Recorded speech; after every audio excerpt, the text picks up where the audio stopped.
Padre Santo, te damos gracias, Señor, por el privilegio que tenemos de estar hoy aquí reunidos, Señor, congregados en tu nombre. Gracias por el privilegio de poder apartar este día para el reposo de nuestras almas, para poder usar, Señor, estos medios de gracia que tú nos has dejado. Guíanos en el estudio de esta mañana, ayúdanos a ver que nuestra confesión de fe es ortodoxa, Señor, y que está totalmente alineada a esa fe del cristianismo más antigua, Señor, que de la que tenemos registro. Guíanos en cada paso, guíanos en todo momento, Señor, y bendice esta exposición en tu santo nombre. Amén. Entonces, hermanos, lo primero que vamos a ver hoy en cuanto a estudiar a profundidad un poco más la Confesión Bautista de Fe de Londres 1689 es que nuestra confesión es ortodoxa. Queremos confirmar el día de hoy que la Confesión de Fe de Londres es una confesión ortodoxa. ¿Qué decimos cuando usamos la palabra ortodoxia? En este contexto, esta palabra se utiliza para reconocer la posición o fe más básica del cristianismo. En otras palabras, lo que se ha proclamado y creído por los cristianos a lo largo de la historia. Cuando hablamos de ortodoxia, hablamos de lo más, la fe básica o fundamental. Entonces, teniendo en cuenta esa brevísima definición, cualquiera que niegue alguna de las doctrinas que son catalogadas como ortodoxas está en esencia negando su cristianismo. Es de común acuerdo reconocer que la ortodoxia cristiana se encuentra correctamente expresada en un documento que se llama el Credo de los Apóstoles. Así que si queremos saber cuál es ese documento en el cual se encuentra contenida la ortodoxia en su forma más antigua, más básica, recibe el nombre de Credo de los Apóstoles y por esa razón nuestro análisis con respecto a la ortodoxia de la confesión debe ser analizada a la luz de este credo. Pero antes de empezar nuestro análisis, a mí me gustaría añadir que este asunto de la ortodoxia y su relación con la confesión bautista es algo que ya estaba en la mente de los autores de nuestra confesión, de aquellas 107 iglesias que se pusieron de acuerdo para publicar la segunda confesión de Londres. Uno de los grandes propósitos por los que ellos presentaron su confesión fue la de probar que ellos no eran un grupo herético, como se decía mal de ellos, no eran un grupo con doctrinas novedosas ni raras, sino que eran también cristianos verdaderos que proclamaban lo mismo que otros cristianos proclamaron a lo largo de la historia.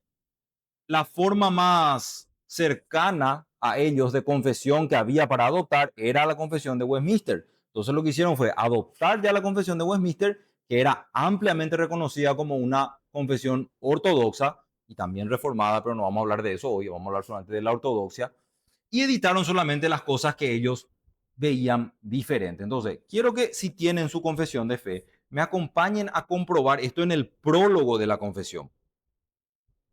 En la página 3 del prólogo, fíjense lo que escribieron bajo el título para el lector juicioso e imparcial. Dice en la página 3, a fin de explicar nuestro consenso general y nuestra creencia en estas cosas, y no hallando defecto alguno con respecto a esto en aquel método que fue elegido para la asamblea. ¿Cuál es aquel método? La confesión de Westminster. ¿Qué asamblea están haciendo alusión? La asamblea de Westminster, ¿verdad? Después de ellos, dice, ¿después de quién? Después de los de Westminster, elegido por los de la senda congregacionalista. También se hace alusión a la declaración de Saboya. Y dicen ellos, respecto a estas dos confesiones, decidimos con ánimo pronto que es mejor conservar el mismo orden en nuestra presente confesión, más cuando observamos que aquellos mencionados de último escogieron en su confesión no solo expresar sus pensamientos con palabras coincidentes en su significado con la de los primeros, que se está diciendo acá en el prólogo, se está diciendo que ellos encuentran en los de Westminster y en los congregacionalistas que hay ese mismo acuerdo. O sea, ellos dicen, vamos, en este sentido, vamos a copiar lo que hicieron los congregacionalistas, porque vemos que ellos copiaron también lo que estaba en Westminster. O sea que se mantiene esa línea de ortodoxia. Dice, concerniente a todos aquellos artículos en los que estuvieron de acuerdo, sino también hacerlo en su mayor parte sin ninguna variación de los términos.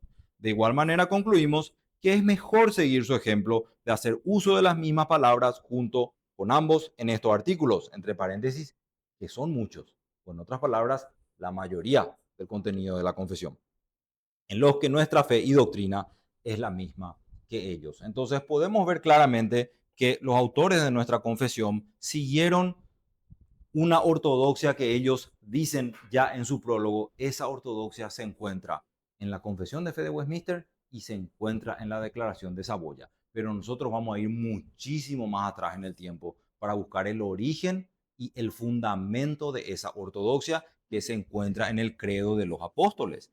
La ortodoxia, hermanos, entonces es lo que hace la diferencia entre un cristiano y un hereje, entre una iglesia verdadera y una que no lo es, o una secta. Y esa es la razón por la que es sumamente importante que nosotros analicemos la confesión de fe a la luz de la ortodoxia cristiana. Entonces, para considerar la ortodoxia, quiero hacer uso de otro documento, otro tratado que lleva el nombre de Catecismo de Heidelberg. ¿Qué era o qué es el Catecismo de Heidelberg? Este es uno de los catecismos más antiguos y más importantes dentro de la fe reformada. El catecismo de Heidelberg forma parte de algo que se conoce como las tres formas de unidad. No sé si alguna vez ya escucharon sobre las tres formas de unidad. Estas, en su orden en el que fueron publicadas, son la Confesión de Fe belga, luego vino el Catecismo de Heidelberg y por último los muy conocidos cánones de Dort. Estas son las tres formas de unidad. Esto es lo que la iglesia reconoció como básico para la fe reformada. El catecismo fue escrito en 1563. Acá tenemos el 1561, 1563 y acá ya pasamos al 1618 y 19. Estos tres documentos fueron reconocidos como las tres formas de unidad en el sínodo de Dort, el sínodo de donde vienen los cánones de Dort. Estos son más antiguos. Después se hizo el sínodo fue para establecer los cánones de Dort y acá también se dijo, vamos a reconocer la confesión belga y el catecismo de Heidelberg como documentos reformados estándares. Esto ocurrió en Holanda, fue promovido mayormente por las iglesias reformadas holandesas, pero en el sínodo ya hubo 8 países más representados. Así que esto se volvió realmente un estándar para la fe reformada. Todo lo que está contenido en estos documentos es estándar de la fe reformada. El catecismo de Heidelberg fue elaborado por dos teólogos que fueron formados a los pies de grandes teólogos de la Reforma. Uno de ellos fue discípulo de Juan Calvino y el otro fue discípulo de Felipe Melanchthon. Los nombres de ellos son Zacarías Ursinus y Gaspar Oleviano. Ellos son los que escribieron este catecismo, que está compuesto de 129 preguntas y respuestas. El catecismo de Heidelberg, haciendo eco de la aceptación universal del credo apostólico como una representación fiel de la fe ortodoxa, hace la siguiente declaración como respuesta a la pregunta 22. Dice la pregunta 22 de ese catecismo: ¿qué es lo que debe creer el cristiano? ¿Qué es lo que debe creer el cristiano? Respuesta: todo lo que se nos ha prometido en el Santo Evangelio. Sumariamente o de manera resumida, contenido en el símbolo apostólico, en cuyos artículos se expresa la fe universal e infalible de todos los cristianos.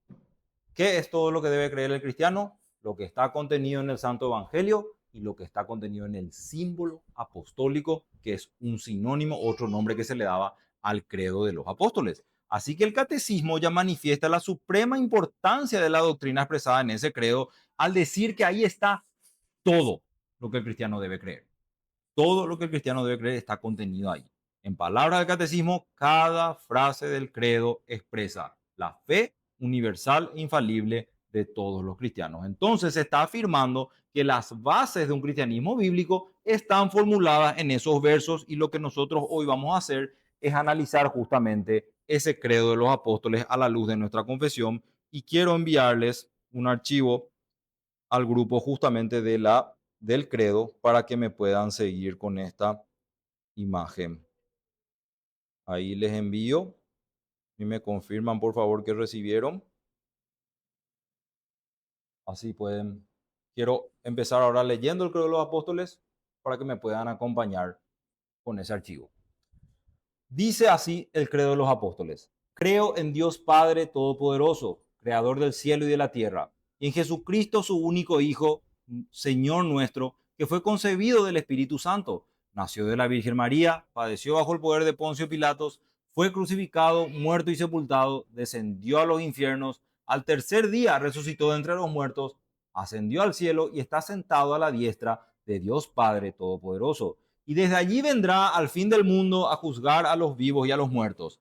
Creo en el Espíritu Santo, la Santa Iglesia Universal, la comunión de los santos, el perdón de los pecados, la resurrección de la carne y la vida perdurable. Este es el credo de los apóstoles. Así que vamos a analizar un poco el contexto histórico de este credo.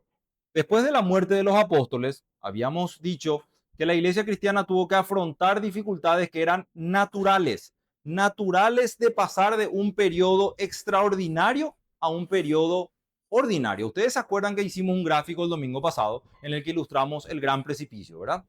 Murieron los apóstoles, viene el gran precipicio y habíamos dicho que el historiador Carl Truman explica de manera muy apropiada cuáles fueron los dos desafíos más grandes que la iglesia atravesó después que los apóstoles murieron. Y, por cierto, antes de que, quiero saber si se acuerdan de esos dos desafíos, antes de eso, ¿por qué decimos nosotros que la iglesia pasó de un periodo extraordinario a un periodo ordinario? Porque en el periodo extraordinario, que es el de los apóstoles, ¿qué tenemos? Tenemos milagros, tenemos sanaciones, ¿verdad? Tenemos revelación directa de Dios.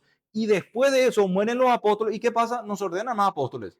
No es que a medida que moría uno va cambiando y siempre tenemos 12. No, mueren los 12 y se acabaron los apóstoles. Y la iglesia pasa de ese periodo extraordinario lleno de milagros y lleno de revelaciones directas a los apóstoles a un periodo ordinario que es el periodo de iglesias con oficiales, ministros, pastores, ¿verdad? Eso es lo que se conoce como el periodo ordinario de la iglesia. Entonces, quiero saber si alguien se recuerda que habíamos dicho que eran los dos problemas principales que la iglesia estaba enfrentando después que murieron los apóstoles. Primeramente, en cuanto al liderazgo. Primeramente, en cuanto al liderazgo, era quién ahora va a liderar la iglesia. Y en segundo lugar, era en cuanto a la doctrina.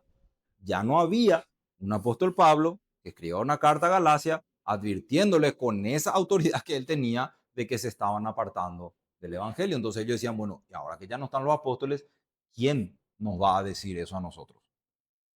En ese tiempo de transición fue muy notorio un ataque en particular, un ataque de un grupo llamado los docetistas. Esta es la época en la que estamos a punto de caer en el gran precipicio.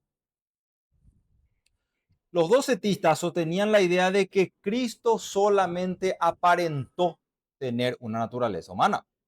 ¿Por qué? Porque en su visión general de pagana, por cierto, de la materia o lo físico y lo espiritual, la materia era tan inferior a lo espiritual que no existía posibilidad de que ellas tengan ningún tipo de conexión real.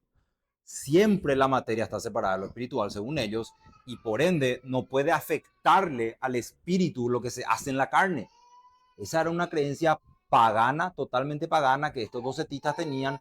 Y por cierto, es por eso que si ustedes estudian un poco o investigan sobre algunas de las prácticas que ellos tenían, van a encontrarse que ellos podían entregarse, gracias Dani, de lleno al pecado en sus miembros, porque eso no contaminaba su espíritu.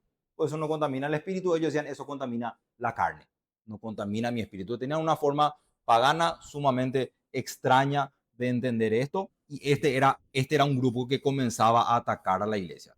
Ese entendimiento les llevó a herejías muy peligrosas con respecto a la naturaleza de Cristo, su encarnación, su relación con el mundo y de hecho la esencia misma de la Trinidad.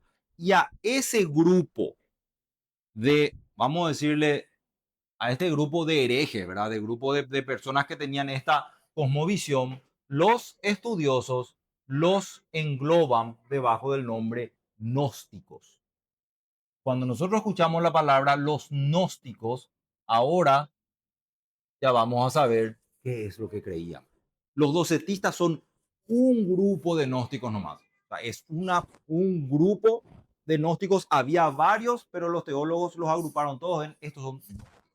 Los que niegan que la carne y el espíritu están conectados. Entonces, temprano en la vida de la iglesia se vio la necesidad de proclamar la verdad que fue enseñada por los apóstoles para contrarrestar este y otros tipos de herejías que traían los enemigos de la fe. Entonces, aunque nadie sabe precisamente quién escribió el credo de los apóstoles, porque no fue escrito por los apóstoles, es referido o aparece por primera vez en una carta de Ambrosio de Milán en el año 389 después de Cristo, en donde él hace referencia, esto es interesantísimo, hace referencia al credo como algo ya antiguo en la iglesia, pero no hay un registro por escrito anterior a esta carta de Ambrosio de Milán donde se encuentre ya esa palabra símbolo apostólico o credo de los apóstoles.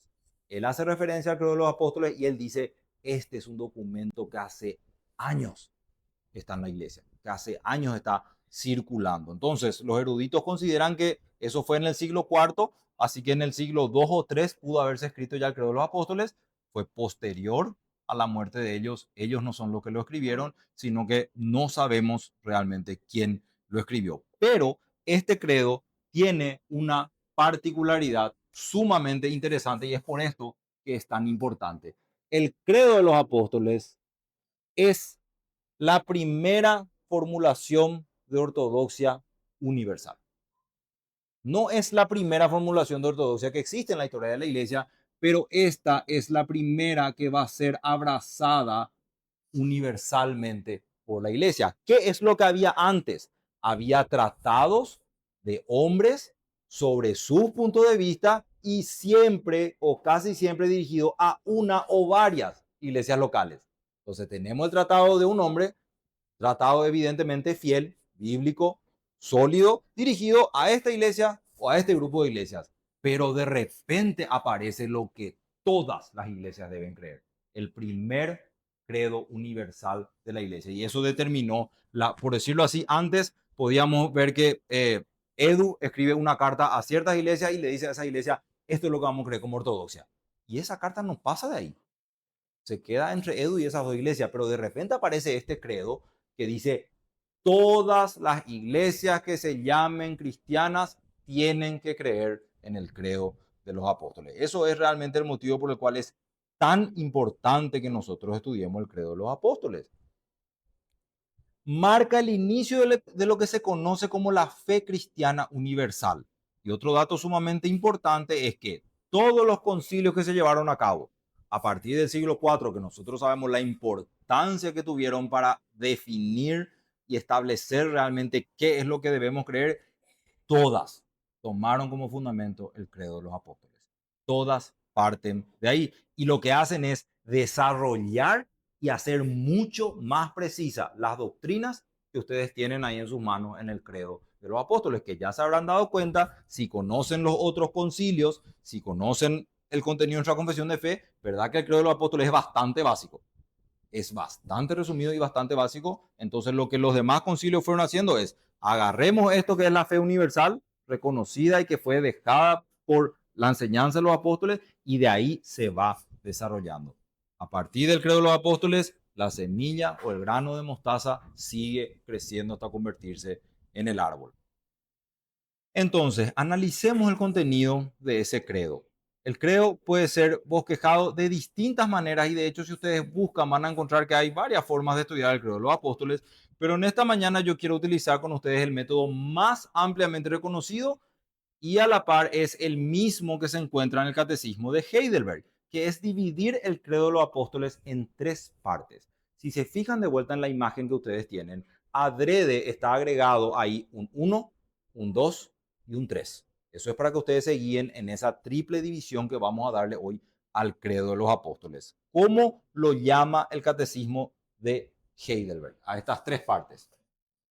Vamos a hacer ya acá, vamos a ir entrando ya en nuestro análisis del credo. Tenemos la parte 1, que va a ser de Dios y su creación. Tenemos la segunda parte, el 2, que es, perdón, de Dios Padre y la creación. De Dios Hijo y la redención. Y por último, de Dios Espíritu Santo y su obra aplicada. Y vamos a ver a qué nos referimos después con su obra aplicada. Así que vamos a darle esta triple división de Dios Padre, de Dios Hijo, de Dios Espíritu Santo para estudiar ahora cómo la confesión de fe hace referencia al credo de los apóstoles. Hay un acuerdo común entre los teólogos de que los temas considerados en el credo son intencionalmente trinitarios: de Dios Padre, Jesucristo el Hijo de Dios y del Espíritu Santo. Y buscan demostrar correctamente la autoridad que tiene el Padre como creador, la naturaleza del Hijo manifestado en carne y la redención, y la obra perfecta también del Espíritu Santo aplicada a los creyentes y a la vida de la iglesia. Entonces, hermanos, si esta es la confesión universal más básica del cristianismo, eso quiere decir que el cristianismo o el fundamento, la base del cristianismo descansa siempre sobre la relación del creyente con el Dios trino. Ninguna de estas verdades puede ser negada en el cristianismo. El fundamento mismo está establecido sobre la relación del creyente y el Dios trino: Dios Padre, Dios Hijo y Dios Espíritu Santo. Entonces, con esta división vamos a enfocarnos ahora en cada una de las personas de la Trinidad. Vamos a comparar ahora la ortodoxia del credo de los apóstoles con nuestra confesión. Uno de los propósitos más importantes de presentar la confesión bautista de fe, habíamos dicho que era la de demostrar la fe de estas iglesias, que al principio, de hecho, en la primera confesión de fe de Londres eran 7 iglesias. Para la segunda ya eran 107 iglesias las que se suscribían a esta confesión.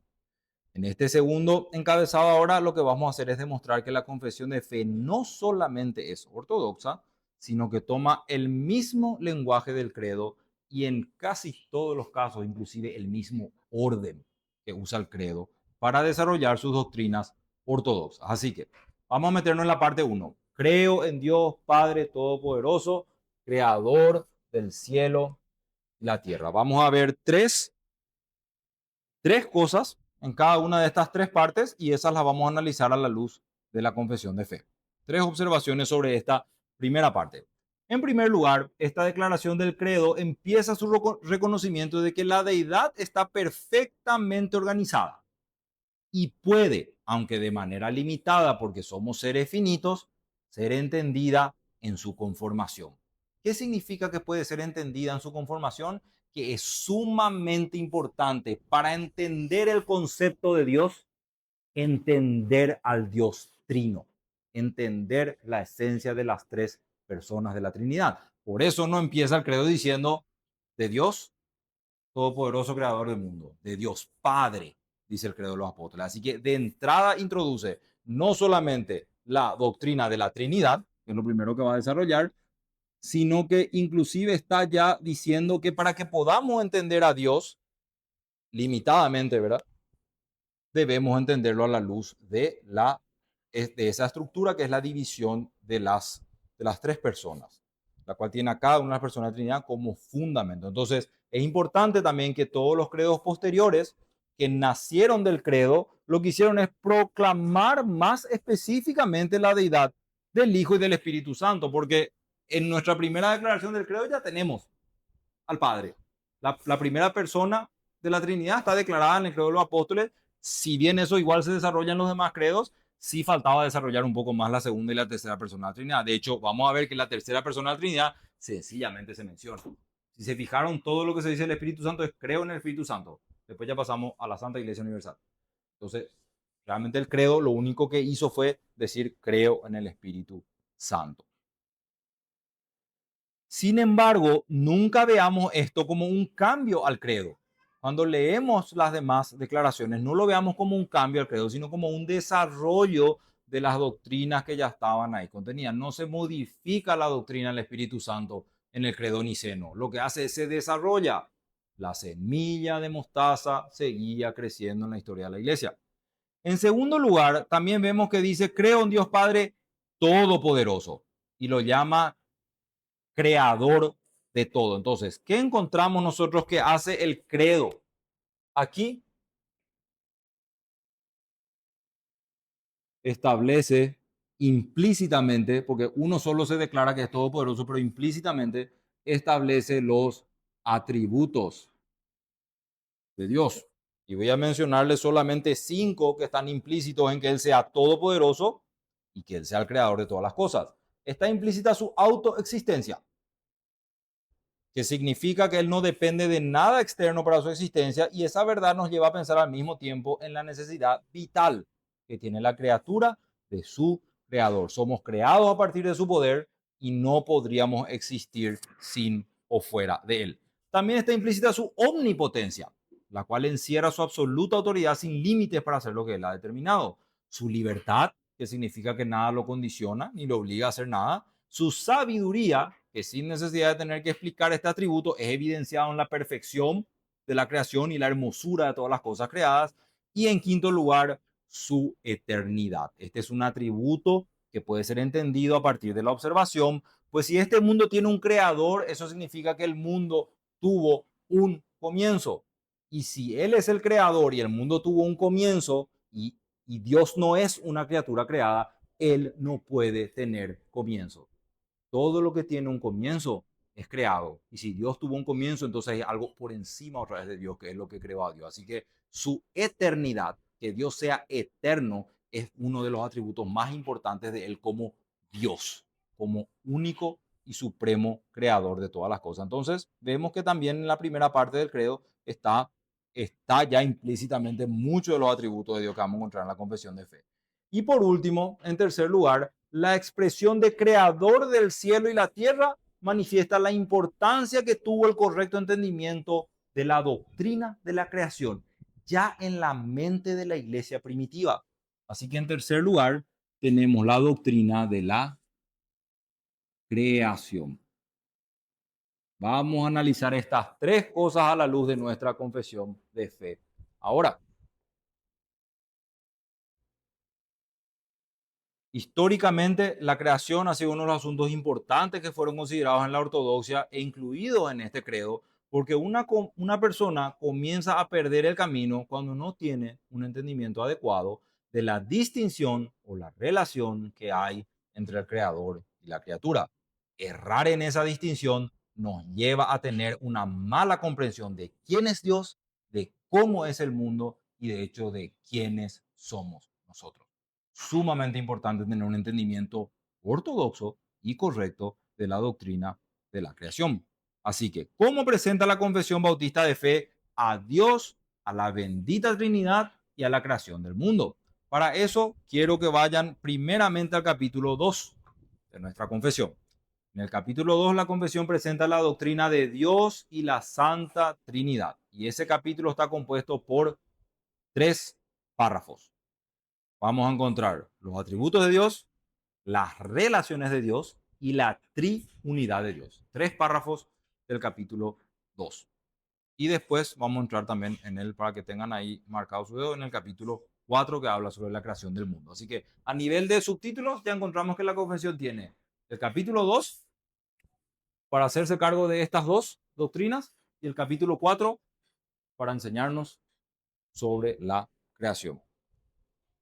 ¿Alguien podría leer el capítulo 2, párrafo 1, por favor? Señor nuestro Dios es el único Dios vivo y verdadero, cuya subsistencia está en Él mismo y es de Él mismo, infinito en ser y perfección, cuya esencia no puede ser comprendida por nadie sino solo por Él mismo. Es espíritu purísimo, invisible, sin cuerpo, partes y pasiones. Es el único que tiene inmortalidad y habita en luz inaccesible.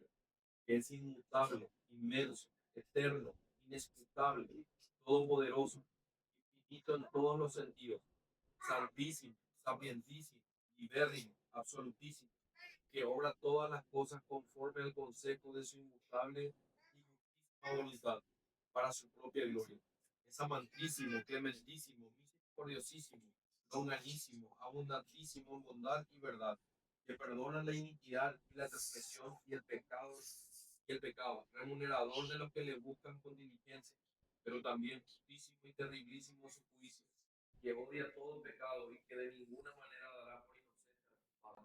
Gracias, Edu. Entonces, aquí vemos los atributos mencionados cuidadosamente, utilizando términos muy cuidadosos y que, por cierto, corresponden a lo que el cristianismo bíblico ha utilizado a lo largo de la historia para referirse a Dios.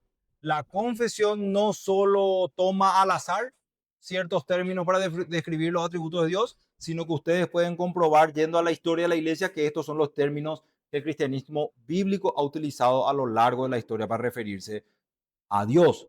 Esos atributos se van a extender un poquito más, de hecho, en el segundo párrafo, donde se menciona cómo Dios se relaciona con su creación.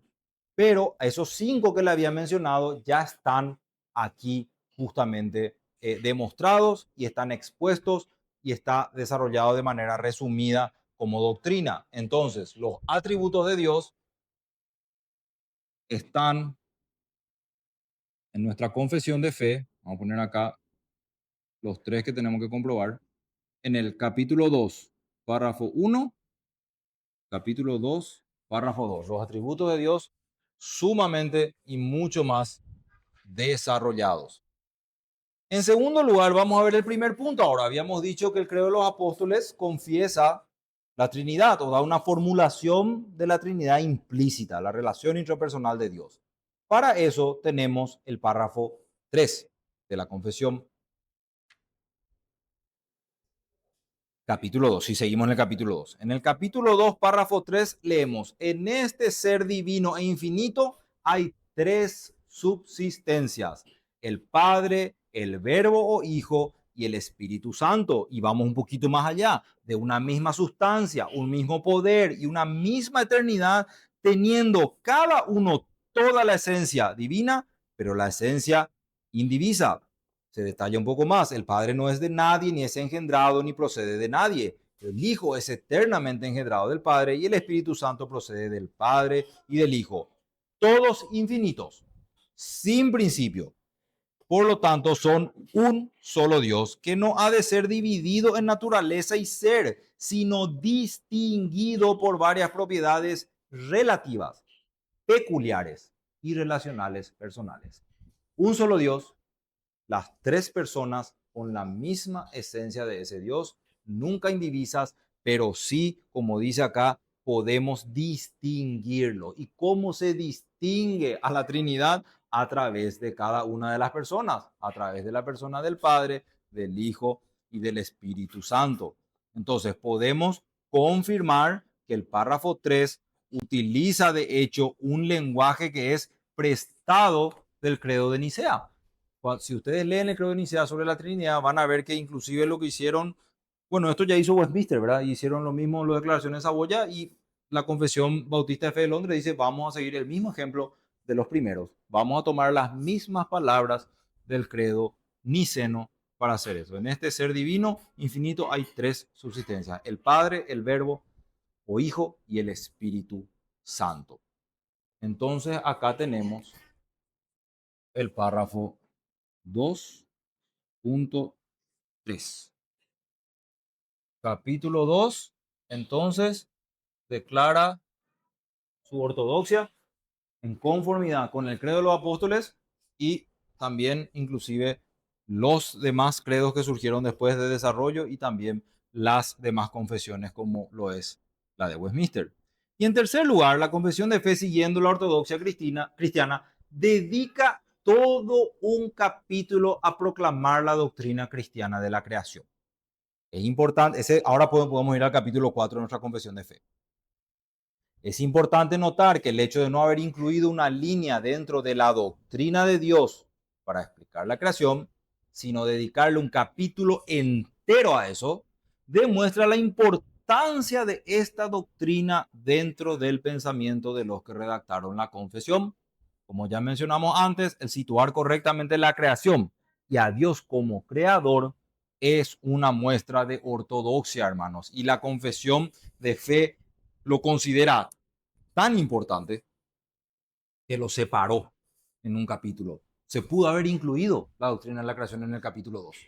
Se podía haber mencionado nomás a Dios como el creador en el capítulo 2, pero era tan importante para ellos que dijeron, no, necesita su capítulo específico y detallado como está en la confesión. El capítulo 4 de la confesión tiene la esencia de la doctrina cristiana ortodoxa en 3 párrafos. El Dios que creó el mundo y todo lo que hay en el mundo dividido en 3 párrafos. Encontramos en el párrafo 1 una visión general de la creación que nos presenta el tiempo, nos presenta al autor, nos presenta el propósito que es para la manifestación de la gloria de Dios, la extensión del mundo y todas las cosas, la duración, el lapso de 6 días literales y el resultado, que todas las cosas fueron creadas muy buenas. En el párrafo 2 se nos presenta ¿qué? La creación del hombre. La cumbre de la creación está en el párrafo 2, es decir, la creación del hombre. Y finalmente, en el párrafo 3, lo que tenemos es el estado de integridad en el que el hombre fue creado. Así que el capítulo 4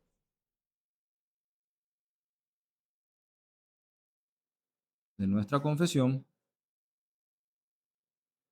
confirma la ortodoxia en cuanto a la doctrina de la creación.